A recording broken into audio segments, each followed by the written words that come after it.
Mr. Del Grasso?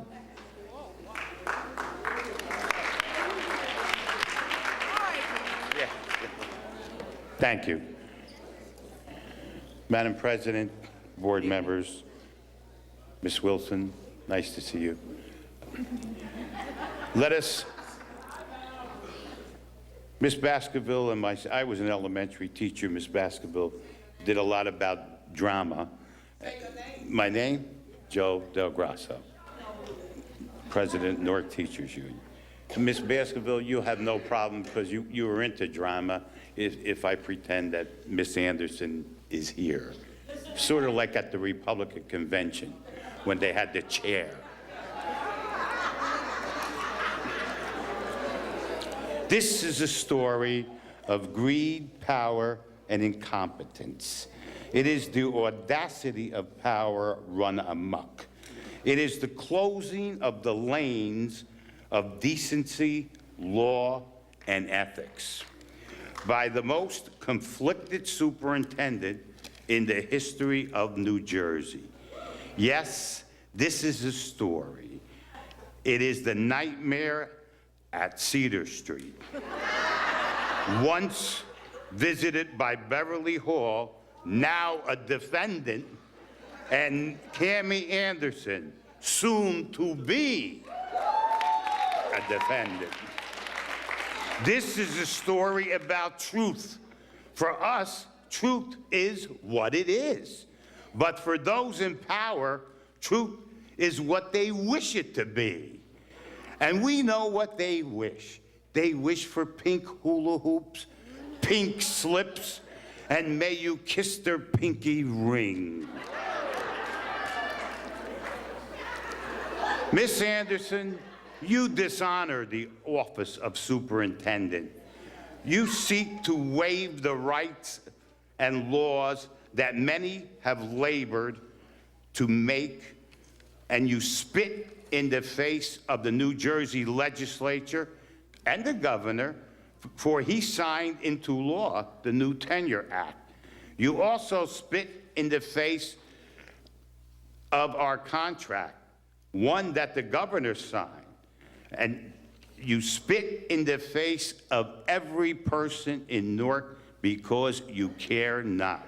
Miss Anderson, cowards die many times before their death, but the valiant taste of death but once.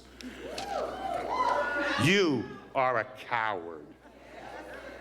And I always knew that it would only take one Newarker to beat 1,000 New Yorkers.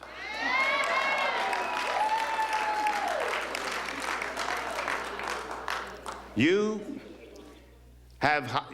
squandered millions of dollars of taxpayer money hiring your ethically challenged staff. Principals who have sex with other employees and who steal $9,000. Others from Louisiana who gave bus contracts to their brother. You took millions from the taxpayers that you paid to politically connected law firms and consultants while you cheat the children of Newark out of supplies and decent facilities that they so desperately need. This is Cammie time. It is time that you accept the pink slip that I left for you. It is time that you slither and slide away, for we have a righteous cause, and a man clothed in the garb of a righteous cause can suffer the slings and arrows of injustice, but will never be defeated. For truth and righteousness are the mighty shield when it's in the hands of the people. The history of justice is the history of resistance, and we resist you. And we shall not allow you to close the lanes on the bridge of due process, and we shall not allow you to close down the bridge of decency. And while you're on your way across the George Washington Bridge, Give the mayor of Fort Lee a call so we can say traffic, and you will be in the traffic. And today, I leave you with the only waiver you'll ever get. I wave goodbye.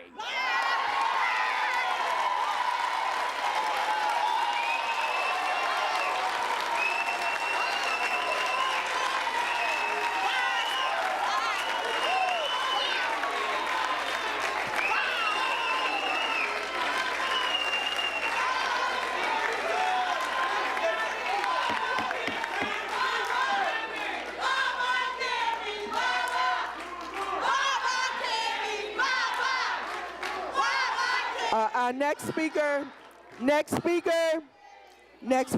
I see Councilman Baraka is in the back. Councilman, if you would like to speak.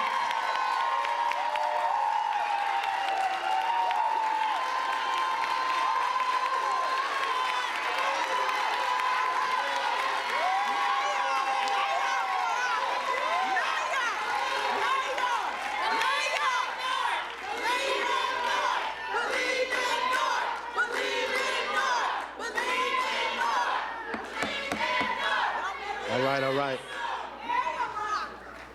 So I just want to first congratulate the president, Antoinette Baskerville Richardson, for the last meeting that I was at, for keeping the board here all the way to the end and doing the business. And all of the board members for staying here and completing the task that you were elected to do, and deal with what's going on. I understand that the state-appointed superintendent is saying that she no longer wants to come to the meetings because there is no order. And I have to say what Frederick Douglass said, that we want order, just not the order of tyranny. It is important for us to understand that as leadership, we can't just support democracy when the voices that are being heard support us. We should also support democracy when the voices that are being heard may not say the things that we want to hear all the time. It takes strong leadership to come into a room and convince people of things that they don't necessarily agree with. It takes strong leadership to go into a room and talk to people or noisy crowds and to convince them that they somehow have discovered fire. It is not leadership to say that I'm not going to come to a community meeting, a board meeting, simply because the people in the audience do not agree with me. It is not leadership to say, not only I'm not coming because they don't agree with me, but I don't agree with the way they don't agree with me. So I also have to prescribe the way that people disagree with me, which is also undemocratic. This is the type of leadership we do not need in this city. This is the type of leadership we do not need at this Board of Education. This is the type of leadership that we do not need to move our schools forward in this community. It is first weakness to say that I cannot reform the schools, so I'm going to give them away. That's the first weakness. The second weakness is to say, because people won't listen to me, now I'm not coming to the meetings any longer, to take my ball and go home. I wasn't going to come here tonight until I got the text that she wasn't coming. So I thought it was appropriate for me to show up. I think it needs to be said and it needs to be made clear to her, because I know there's some folks in here who are reporting to her, who are probably texting her right now.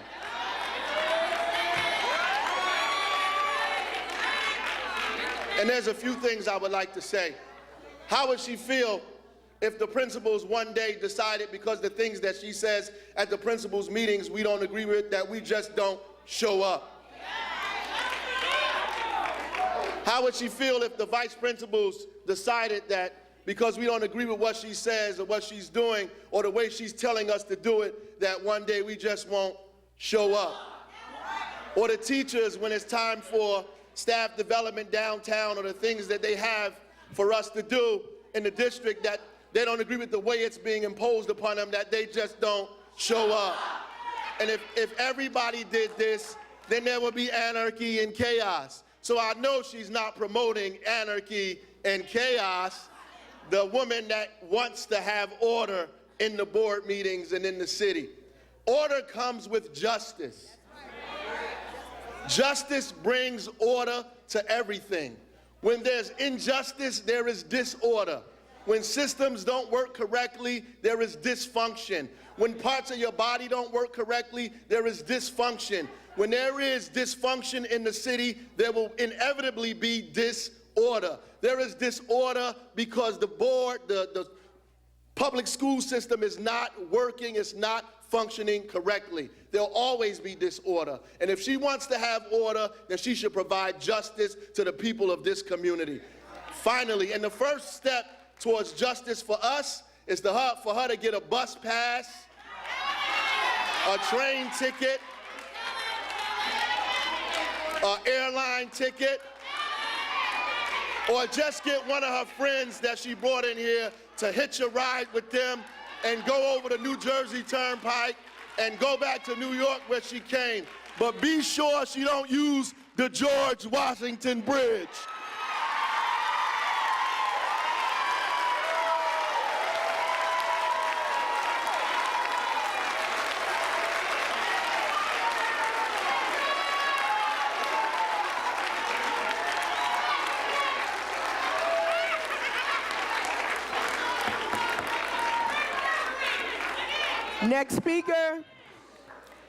Next speaker, Frank Adeo from Local 3, followed by Gail Mohammed, President of Local 3.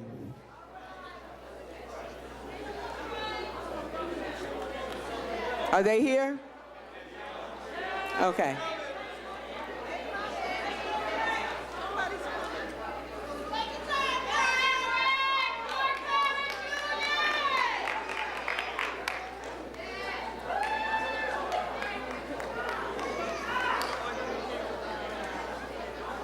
Okay, just bear with me 2 seconds. Good evening. Good evening.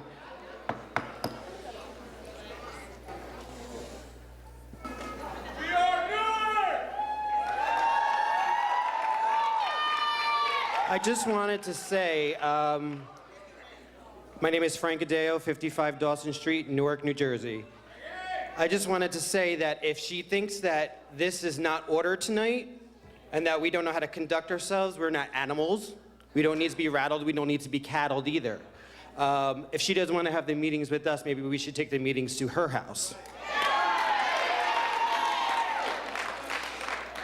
My name is Frankie Adeo. I am a Newark resident, NPS parent, and president of the Newark Parents Union, which is formerly known as the Parents Against One Newark on Facebook.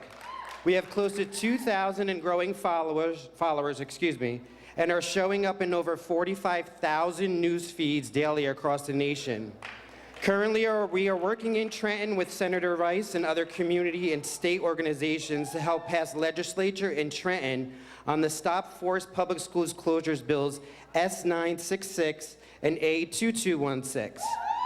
Today, we learned that the bills have moved over the Budget Committee and it is being voted on the New Jersey Senate floor this Thursday.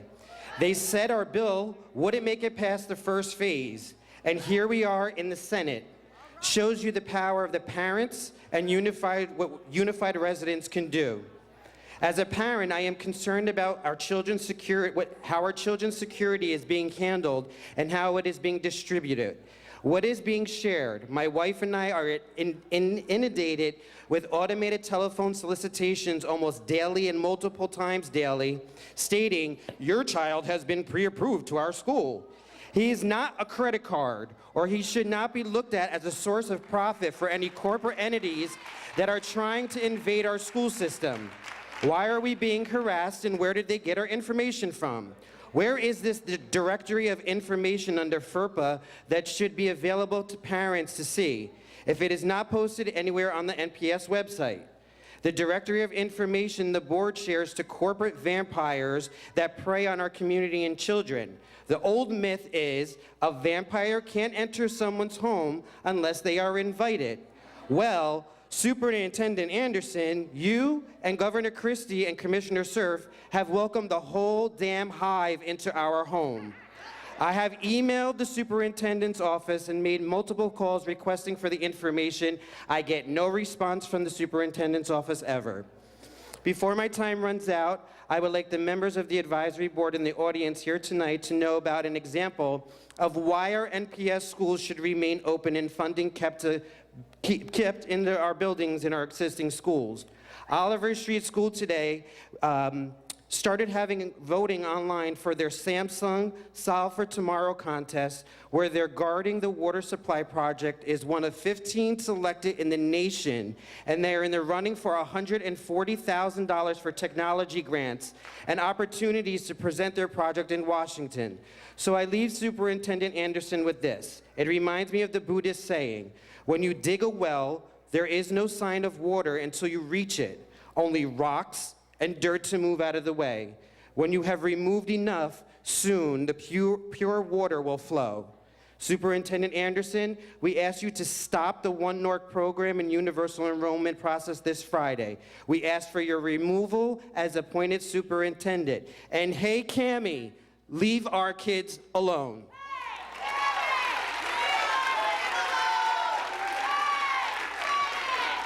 Next speaker. Is Gail Muhammad here? Our next speaker will be Joyce Wynn McCree, President of the Newark Teachers Association. She's not on the list.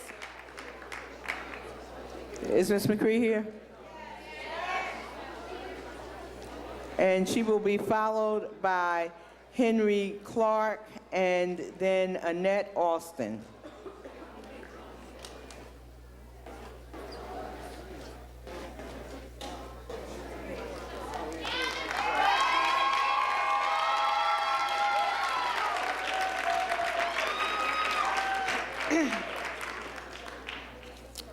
Good evening. My name is Joyce McCree. I'm the president of the Newark Teachers Association. I just wanted to say that I'm very proud to be here today to see how this meeting was conducted in spite of the fact that certain people didn't come tonight. And I also like to say if this is a school that's eligible for renew, that performance certainly tells me that they should stay exactly as they are.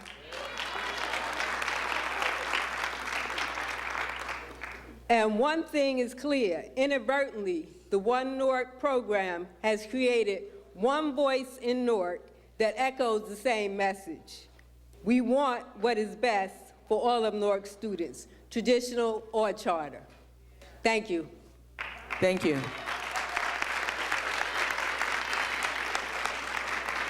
Is Annette Austin here? Next, I'm sorry, Ms. Austin. Ms. Austin will be followed by Jody Pittman and then Lucius Jones. Annette Austin, Newark Public School teacher and current member of the NJEA Executive Committee. It is day 1,336 and our school nurses are still without a contract. Because of increase in insurance costs, our nurses are making less now than they did in 2010. This, as yet another negotiation meeting, is postponed by the NPS. But I'm not going to talk about negotiations today because it is only symptomatic of the disrespect that has been shown Newark employees and by extension our Newark community, parents and children as a whole. Almost 50 years ago, when I was growing up in the Newark public schools, for a while, the school I was at only had 2 teachers of color, and no administrators of color. As we moved into the 70s, I saw more teachers and administrators of color. I didn't quite realize then why. I wasn't wholly aware of the struggle it took to see people that looked like me teaching me. Currently, Newark teachers are 42% black and 37% white, and only 9% Hispanic. Today, across America, 40% of the schools have no teachers of color in them, with growing concern that teachers of color are diminishing greatly in the urban districts. We cannot be blind to the fact that it is the urban districts with the largest numbers of people of color that were targeted for takeover. Not all low-achieving districts are black and Hispanic. However, not one primarily white district has been threatened with state takeover. It is under the backdrop of a disenfranchised community where its elected board is deemed advisory, much as the Native Representative Council was in South Africa in 1936 and 37. But we see a move to fire many of the teachers that look like me and choose from a population of Teach for America, which can only boast 14% of its teachers as African American and only 11% as Latino. Even fewer have any plans of staying past the 2 years it takes to pay off their loans. Statistics prove that those that decide to stay in teaching will go on to teach in areas most similar to where they grew up. They will go to other districts as more experienced teachers, having used our children as guinea pigs. And that's okay with Ms. Anderson, because the push for universal salaries devaluing the masters only encourages revolving doors. Why would anyone stay in a district, in the only district in the state, that won't pay you for your master's, where the bonuses that some pittance of a % of teachers receive is not even pensionable, where renewed schools have teachers required to work extended hours, including Saturdays, for a stipend that barely amounts to minimum wage? Why would any new teacher stay in a district where evaluations feel more like an inquisition than opportunities for growth and collaboration? Why would any teacher stay in a district where you are more likely to burn them out than for them to reach tenure? Revolving doors are not good for our children, Ms. Anderson. No, you're not here. People that truly care about our children know that revolving doors are not good for our children. Our children deserve experienced teachers. Our teachers deserve role models that remind them that they can become teachers, nurses, social workers, and administrators too when they grow up. Stop going after our tenure and start focusing on getting more computer labs and computers in the classroom. Park is coming, and there are schools with only one computer in the classroom and the lab time every other week. Stop calling out districts failing districts and our schools failing schools, and teachers failing and our children failing. The only one failing is the state. The state has failed our district for 20 years. We didn't fail, and Newark's CUSAC scores prove that out. Thank you. Next speaker, Jody Pittman, followed by Lucius Jones. Is Ms. Pittman here? Mr. Jones?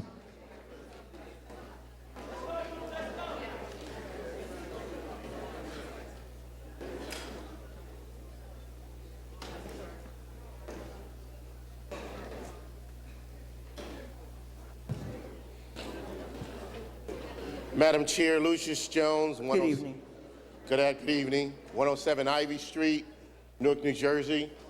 I ask that they set the clock at 5 minutes, Madam Chair. Yes, sir. Okay, thank you very much.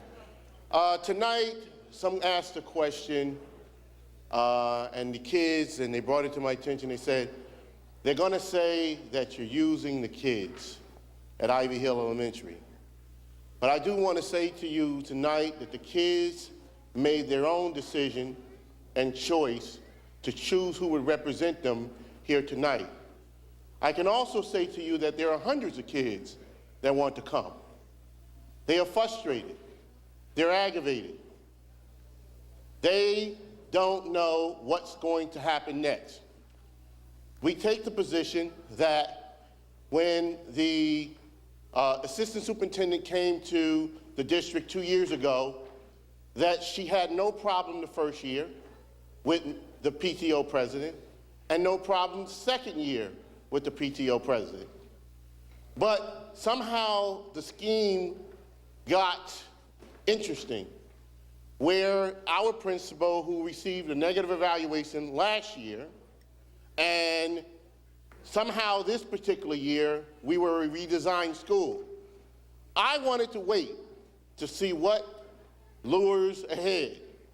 But the PTO president said he doesn't like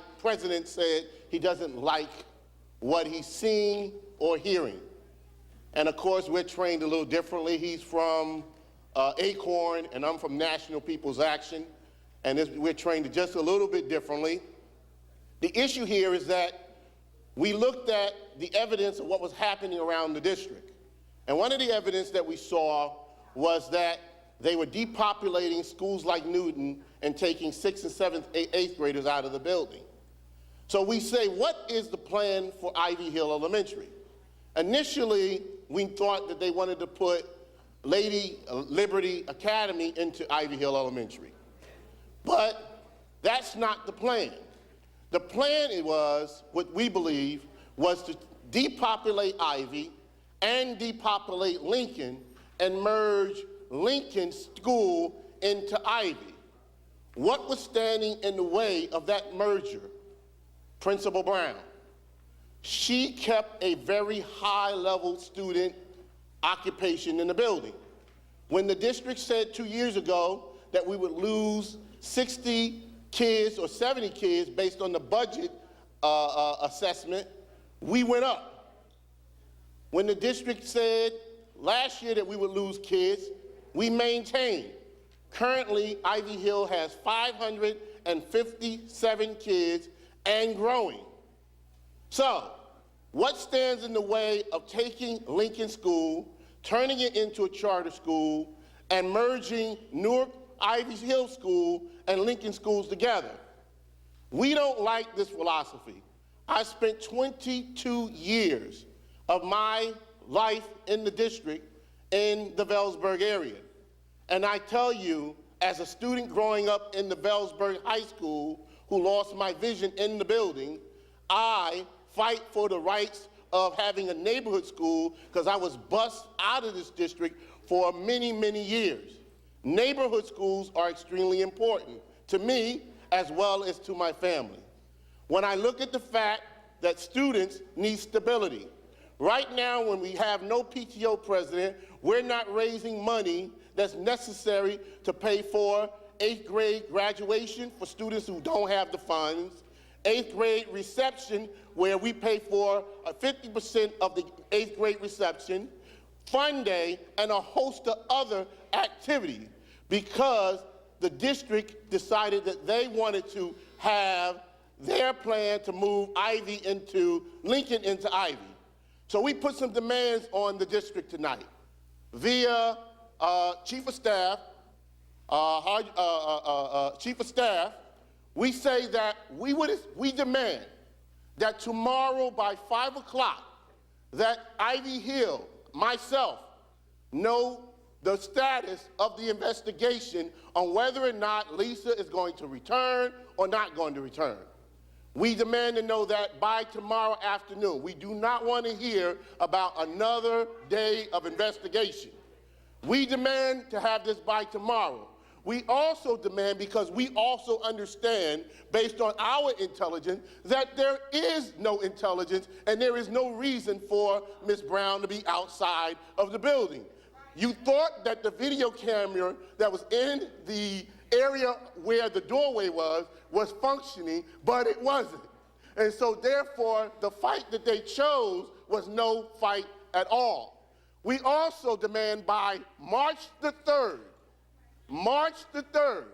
that Lisa Brown be returned back to Ivy Hill School. We have a final, I'm closing, Madam Chair. The final part of my point tonight is this. No, Lisa Brown, if you suspend Lisa Brown, we suspend the test. Our kids at Ivy Hill School will not participate in New Jersey Ag.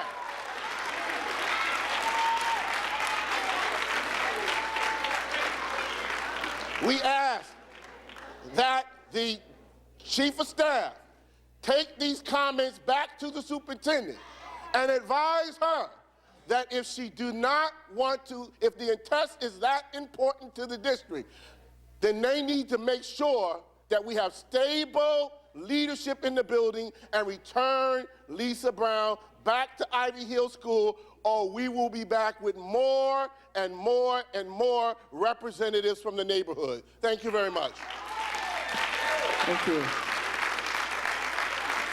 Next speakers are 10-4 Evans, followed by Vanessa Roper.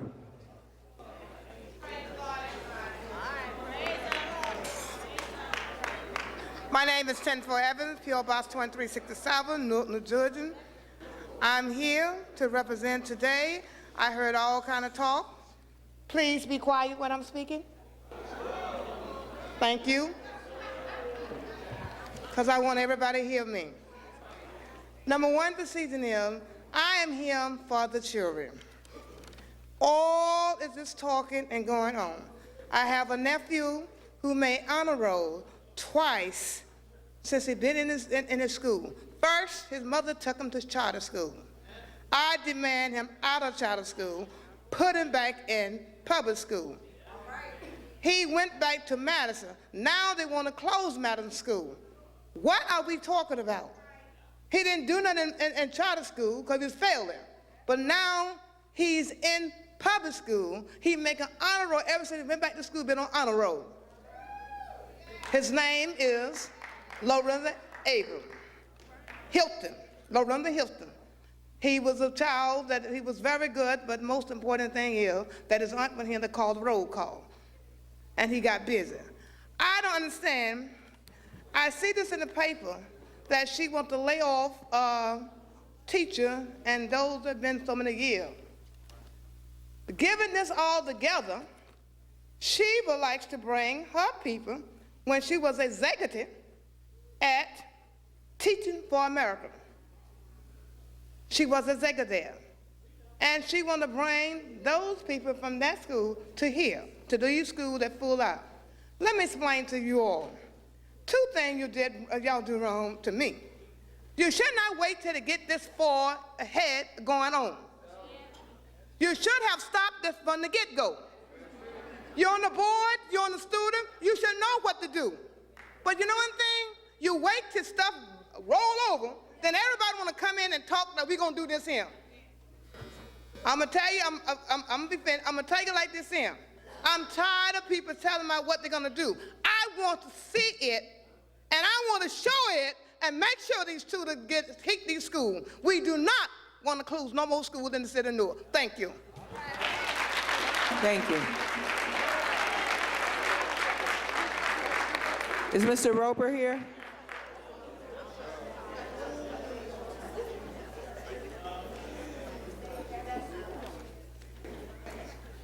Ora Davis, followed by Trevor Phillips.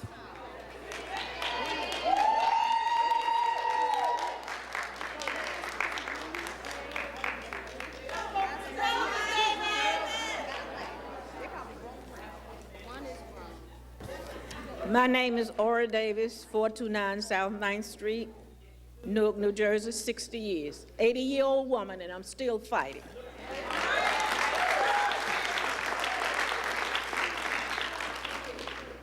First of all, this here Newark 1, I don't know what it is, and I don't know who it's composed of. But one thing I would like to say, and I hope Ms. Anderson gets the news, to stop meeting with the clergies in Newark. Meet with the community so we'll know what they're doing. I've been a community person for the last 50 years, and I haven't been in the meetings that she called the One Newark meeting yet, other than at downtown when she had the large meeting and had her special people sitting on the stage. I've gone to several of these meetings that you have when the schools set up their displays and you auction off our children. My heart is crying because the one that has the best talk, I guess they get the most kids, but then the children have to fill out 4 or 5 places they want to go. And they are not going to most of them that they fill out because Cammie is going to pick how she wanted the kids to go. And she has divided our neighborhoods. I've been on my block 50 years, and I'm looking at the children. They don't even know one another on the block. Some of the kids going out to school at 7:30 in the morning to this school, some going to that school, and when they come in the evening, it's almost dark. They can't play. They don't know one another. Parents don't talk to one another because they're concerned about what's going over there with their child. It's a shame how we have sat here and let her tear up our neighborhoods and our city. Parents, I say to you, like we did in the 70s, if you have to stand at the school door and say, my kids are not going, teachers go in and get paid. Children ain't going to school today. We got the children union here, the young people union. Go downtown, black the city, cut out traffic, everything, and let them pay the teachers and keep the kids home a couple of days. They're not gonna fail staying home a couple of days. If they fail in staying home a couple of days, then they're gonna fail anyway.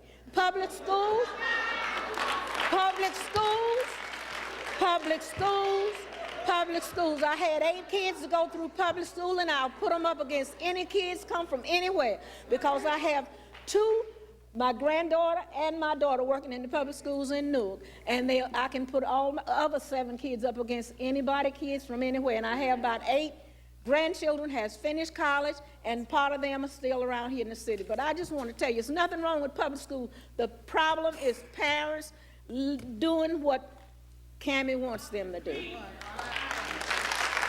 Thank you. Trevor Phillips, Danielle Mastrogianni,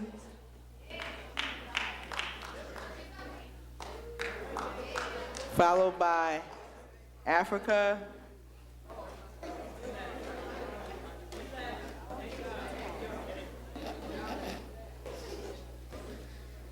Good evening. I come here tonight to speak on behalf of the teachers who are in jeopardy of losing their jobs. Many teachers like myself have been teachers for not 5, 10, but 15 and more years, so we're the ones who are most at risk. And there is one very simple reason that this is happening, and that's money. Each year, the federal government spends about $600 billion on education, and the corporations don't want to give it to us. Unfortunately, these are the same corporations who have a history of making money at the expense of hurting people. Apparently, that is the nature of business. But we should not be here tonight to talk about business. We should be here to talk about what is best for children, not bank accounts. We certainly did not become educators as part of a get-rich-quick scheme. In fact, many of us went into the profession knowing that the real payoff would never be monetary in nature.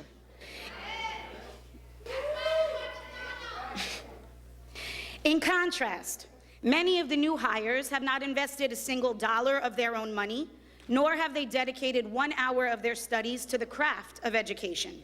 They become teachers overnight in return for loan forgiveness and something to list on their resume. But what exactly did their undergraduate degrees in business and finance teach them about teaching? Nothing. Bill Gates has changed the face of education by funding more than 1 failed education initiative. Most currently, it was Microsoft that was behind the development of our current teacher evaluation and merit-based pay systems. In the corporate sector, they assumed it would encourage healthy competition amongst their own employees and therefore increase the productivity of their company. However, they soon realized that it was detrimental to both morale and financial productivity, and as a result, stopped using it more than 2 years ago. Yet, in 2014, we are implementing this system with teachers who were never competitors to begin with. It doesn't make sense.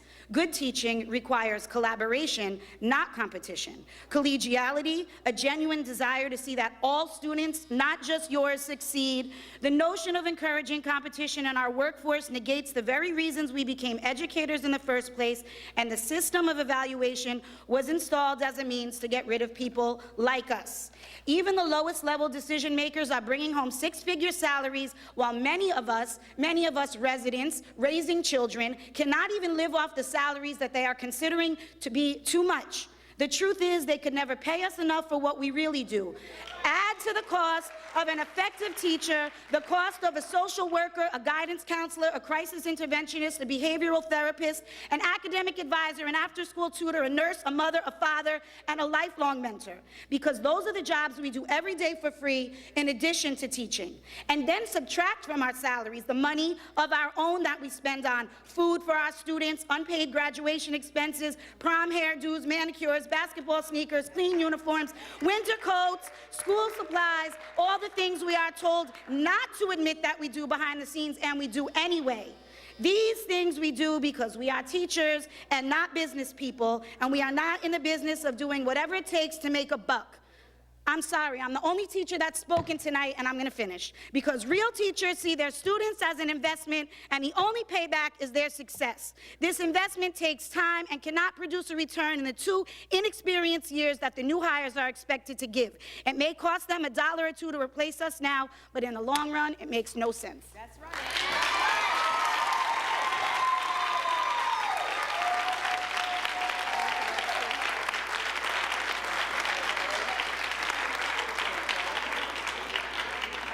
Next speaker, Chris Champeau and Tamika SAB.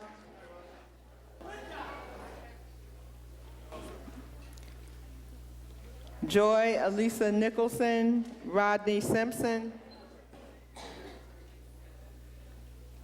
Tamara Moore, George Tillman.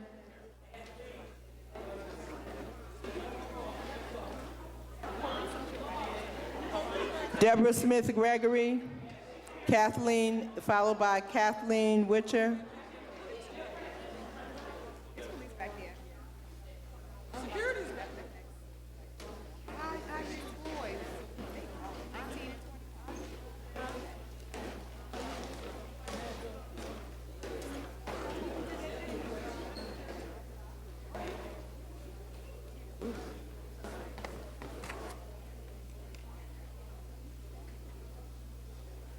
Ms. Gregory.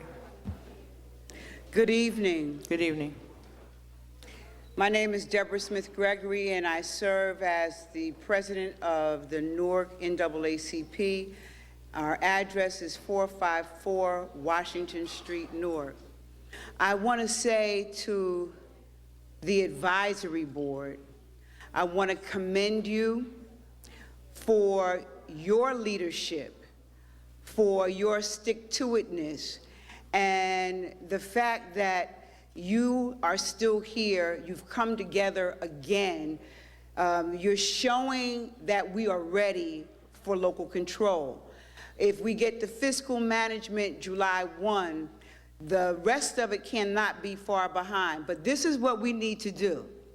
You've heard everyone talk about all of our issues. We have to get ready. We want to select our next superintendent.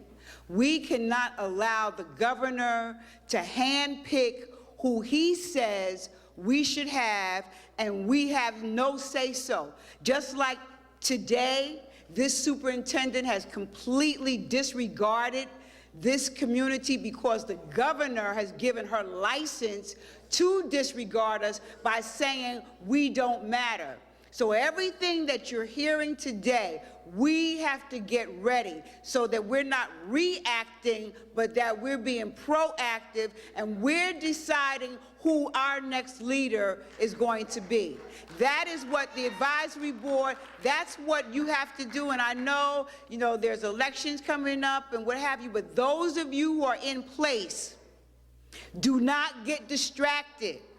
Stay focused on what you have to do as the leaders of this Newark Board of Education and the voices of this community, and the one that's in the cafeteria and the one that's on the videotape and those throughout the community. We need you to get ready to take your rightful place as an elected Newark Board of Education who is in control of who the next superintendent will be. Thank you.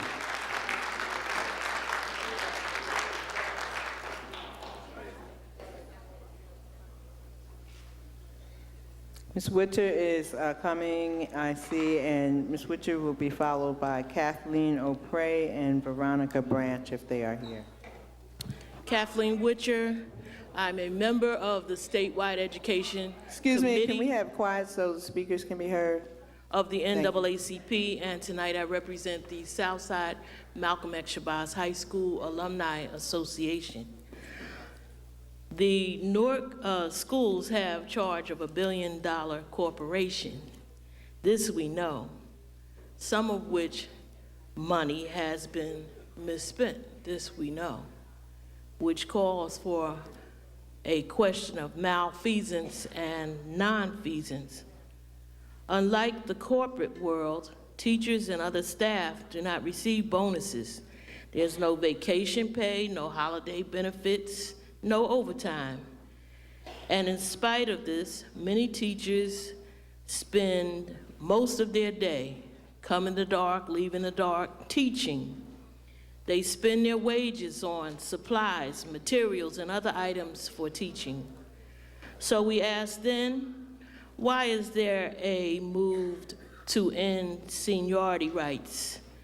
Teachers have earned their seniority rights, and so if they would do that to teachers, so go it the rest of the staff of our schools. In addition, call your attention to, and those several members of the press, to the pseudo inequality in reporting one Newark and the accomplishments of one Cammie Anderson, who is not here, the leader of the ship, and she's not here.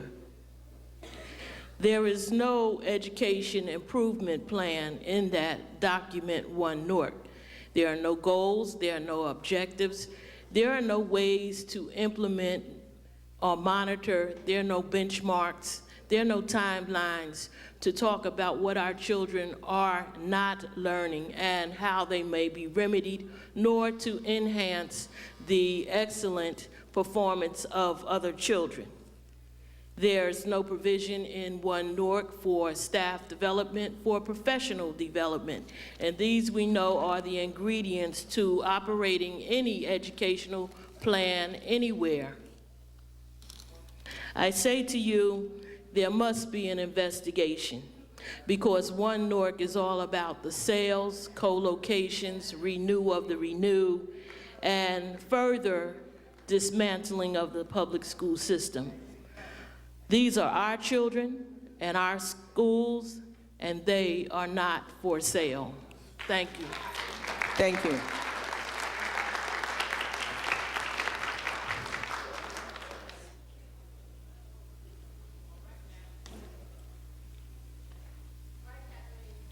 Good evening. I'm Good evening. Kathleen O'Prey from George Washington Carver.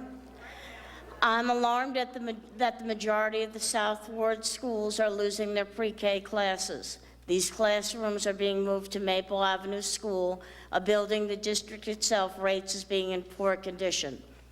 The same time, pre-kindergartens are staying in the neighborhood schools in the East and North wards. Families in those wards will be able to continue to have all their children in one school.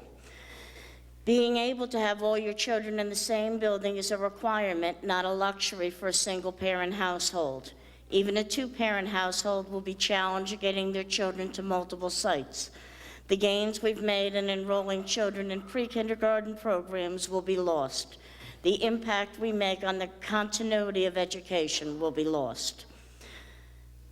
George Washington Carver, I know is a better site for pre-K. It's a place where children and staff will be successful. It's a place where families may bring all their school-age children. The number of pre-kindergarten classes should be expanded, not eliminated. It makes a difference that children know the staff in their school. It makes a difference that families know who their teachers will be. I had several families at the parent-teacher conferences bring their younger children to my room only to have to tell them that pre-K will not be in the building next year. The South Ward should be able to keep pre-K in their neighborhood schools. Yeah. Charter schools are now adding pre-K. I would like to know what is in place to ensure they meet the standards that district and child care programs are held to. Will they have master teachers, social workers, and nurses who understand the early childhood perspective and developmental needs? Or will preschoolers be told they have to sit on the floor until they earn a chair to sit in, as is the practice with kindergarten? Yes, right here in Newark, we have charter schools that require children to earn the chair they sit in. Till then, they have to sit on the floor. This is an example of people who mean well, but do not have the experience or knowledge to know the long-term effects of practices that demean children. When a school consistently has a new staff of teachers, they rely on what they are told to manage their classrooms. They don't have the knowledge or experience to develop a classroom that takes pride in their behavior and commitment to learning. They implement prepackaged classroom management practices without reflecting on the long-term effects of those practices. When I begin the school year, my children are welcome to the room as members of the room. It belongs to them. They want to be there doing the right thing because they know they are accepted. Carver is using the Leader in Me program that provides children with the tools, sense of responsibility, and self-confidence they need for their future. Thank you. Thank you.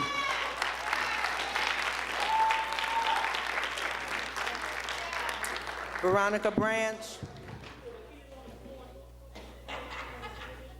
Excuse me, I would like to just ask if we could please keep the noise down so that we can respect and hear the speakers. Thank you. Hi, my name is Veronica Branch, 121 Leslie. My children go to Burgaw Avenue School, which is slated to be closed. If this One Newark plan rolls out, with team taking over Burgaw, which they have been coming to Burgaw, harassing them constantly holding meetings. They came there on Parents-Teacher Conference Day, which is supposed to be for the parents and the teachers. Team is set up there, getting parents to sign up children to go to their school, making them believe that it's going to be K-3 when the summertime rolls around, but their website clearly says that they're going to be serving just kindergarten. So you kicking all these children out, K-8, telling them to fill out to go schools elsewhere. Why should my children have to fill out an application to go to their next closest school, which would be Carver, walking across the bridge, when we live right down the street from a school? This should not be the case. I have young children, nor do I want to separate my children. They go to a K-8 school, and that's the way I would like it to stay. Team is scheduled to come again tomorrow. They scheduled to come again Friday. Why are they harassing the children at the school? Why are they harassing the parents at the school? They were there yesterday, K-3, bringing their teachers in to observe the K-3 teachers, how they teach the children.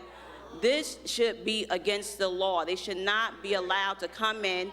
They riding around on the neighborhood on a Saturday, stopping people, asking them, do your child go to Burgaw? You can fill out the application right now to go to team. They're putting flyers in our corner stores. When is this gonna stop? Where's the waiting list that they claim they have? Why do we need our children? If they got this 10,000 waiting list, what do you want with our students for? This needs to stop, and the One Newark plan does nothing but segregate our children, dismantle our communities, and it's not fair to parents. A lot of parents, they have multiple children. Nobody wants to go to one side of town to pick up one child and then go to the other side to pick up one child. If I wanted my kid to go to somewhere in the East Ward, I would have moved over there. I want my kid to go where we live at. I'm not putting my 7-year-old on the bus to go across town somewhere. Where's Dyfus at in all this? You can't leave your kid home alone, but you want me to put him on the bus to send him across town? What kind of mess is this? This should not be allowed. Not be allowed. So please, I ask you to please put a halt to this One Newark plan, and anybody, do not fill out team's application. Thank you. Tawanda Chair Dowdell, followed by Lauren Melton. Good evening. My name is Tawana Sher Dardell. I live at 93 Sly Street. My daughter attends Burgaw Avenue School. My daughter be going to the 5th grade, which means 5 through 8 can't even go to Burgaw. So what they telling me is that they will give me bus tickets. So I would have to put my 10-year-old on public transportation. To me, that's unacceptable. And then if they go to George Washington Carver, then she would have to walk across the bridge. And I just don't think that's acceptable. I live right around the corner from the school, where my daughter walks there and back. And it just seemed right to me, the same way she felt about her children, I have the same passion. The parents, we have the same passion for our children. I think it's disrespectful that she's not here tonight, but we will have our say with her one day.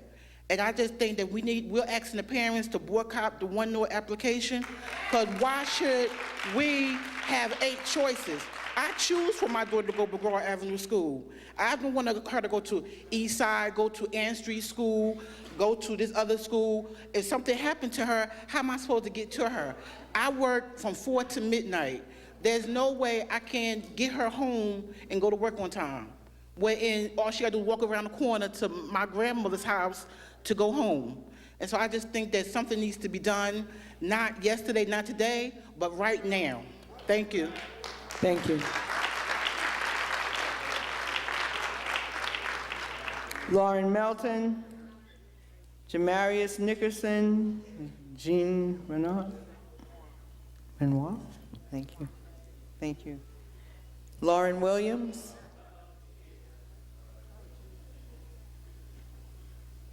And Lauren is followed by Donald Jackson.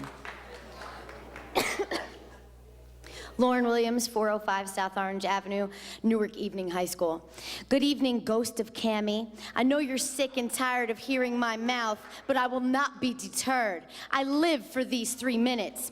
Tonight, I want to address the update Brad Hagerty gave Newark Evening students and faculty on February 11th. For starters, Brad was supposed to meet with us from 5:15 to 6 p.m. Instead, Brad strolled in at 5:41, citing delays. Disrespectful. Brad then proceeded to tell us the plan after receiving shared feedback from other decision makers. He didn't reveal who they were or what their qualifications were to make these decisions. Under this new plan, Newark Evening will cease to exist after 88 years. We will lose our identity and be subsumed by Newark Leadership Academy. That's ridiculous, because Newark Leadership Academy was informed their school would be closing the week before Christmas. This new plan is sabotage, pure and simple, and it's a disgrace. For starters, the program formerly known as Newark Evening will be moved to West Kinney because of its central location and ample parking. But did anyone bother doing the research about the impact of this move, or if it would actually ensure equal access? Furthermore, Newark Evening will only be available for Newark residents, even though it is the last adult program left in Essex County. In reality, this is just a ploy to decrease our enrollment and justify shuttering our adult program for good. And for what? It only costs $600,000 to run Newark Evening. It's a bargain compared to the $1.2 million wasted on Eagle Academy last year for roughly 75 students. I don't want to hear there's no money, because like those thieves on Wall Street, you've created this fiscal crisis. The employee without placement pool, you did that. 5+ vice principals in a building with less than 500 students, countless consultants who do God knows what. All that and more is on you, and we're sick and tired of it. Resign immediately and take your whole dysfunctional crew with you back to New York City. Because the only one who sets a bad example for Newark's children is you.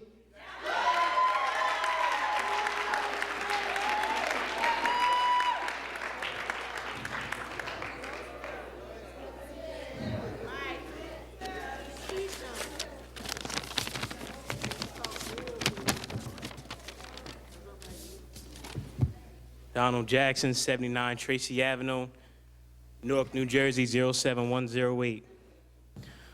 Boy, oh boy, oh boy, oh boy. First off, I want to begin by saying Happy African American History Month, because it seems like some of us in here forgot what month it is. And for the 400+ years we have suffered, here today in 2014, the fight continues. We cannot lose sight of the prize or our goal. And right now, our goal is to request, demand the resignation of Superintendent Cammie Anderson, Governor Chris Christie, and our state senator, Mr. Booker, our federal senator. Because let me explain to you, these people are behind the destruction of Newark Public Schools. As I was explaining to a person earlier in the hallway, we are down to the wire here in Newark. We have absolutely no backup room. Our backs are against the wall. And with that being said, I want to turn my focus to this letter I read that someone gave me tonight that the superintendent wrote. For one, I'm appalled. What is the superintendent trying to say about the school board meetings? Are she saying that we're belligerent, we're rowdy, we're rude? Well, I want to ask her a question. Why does she think we shout out? Why do you think we call out? Why do you think we rally? Why do you think we protest? Because you are destroying us in this city. Our elected officials need to be held accountable. And it's all well and fine that they could come now and speak, but where were they? This problem did not start last night. This problem didn't start last week or last year. This has been on the board for 5 years. Teachers, you came out, I'm glad, but where have you been? Where have you been? People want to come, no, not all of you. Don't even try it, not all of you. We wouldn't be in this condition that we're in. It is time for us to organize more than ever. We need to also be careful of the wolf in sheep clothing, because trust me, they are in here amongst us. They are in here amongst us. We have to get knowledge and facts. And I will conclude with this. The speaker that's going to come, probably not behind me, but a few people behind me, will come and let you know when the next community meeting is. I believe it's going to be Tuesday at 6, held at Central High School. Come out and get informed. Thank you. Miriam Bay.